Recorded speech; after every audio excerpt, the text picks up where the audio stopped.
ఈ వీడియోలో కనిపిస్తున్నది బ్రదర్ వేణు. ఏ బ్యాక్గ్రౌండ్ లేదు, ఎలాగైనా జీవితంలో ముందుకు రావాలని హైదరాబాద్కు వచ్చారు.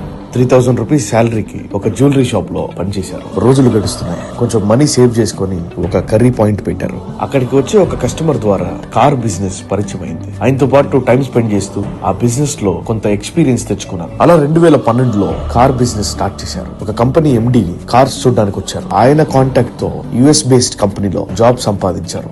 1,50,000 శాలరీ తీసుకునే వరకు ఆపరేషన్ మేనేజర్ దాకా ఎదిగారు. మంచి పొజిషన్ లో ఉన్న కార్ బిజినెస్ మీద పెంచుకున్న ప్యాషన్ పోలేదు. 2020లో మ్యారేజ్ జరిగింది. 2021లో వి కార్ డీటెయిలింగ్ స్టూడియో అనే సిరామిక్ స్టూడియో 5 మెంబర్స్ టీమ్ తో స్టార్ట్ చేశారు. ఈయన చేసే ప్రతి డెసిషన్ లో కూడా వాళ్ళ వైఫ్ మంచి సపోర్ట్ ఇచ్చేవాళ్ళు. దాని వల్లనే స్లోగా డెవలప్ చేసుకుంటూ 2024 ఆగస్ట్ లో వి ఎక్సాటిక్ కార్స్ స్టార్ట్ చేశారు. ఈ రోజు 15 ఎంప్లాయీస్ తో 10 crore టర్న్ ఓవర్ చేస్తున్నారు. పరిస్థితి అనుకూలంగా లేకపోయినా సరే నేను ఎలాగైనా నిలబెడతానని ఈ రోజు బ్రదర్ వేణుని ఎంత దూరం తీసుకుని వచ్చిందో మీరే చూడండి. ఏ అవకాశం వచ్చినా దాన్ని మేలుగా మార్చుకున్నారు బ్రదర్ వేణు. ఎక్కడ కూడా ఓటమిని అంగీకరించకుండా అటు జాబ్ చేసుకుంటూ ప్యాషన్ ని పర్సీవ్ చేస్తున్న ఈ అమేజింగ్ ఆంట్రప్రెన్యూర్ ని మనము మీడియా సల్యూట్ చేస్తుంది.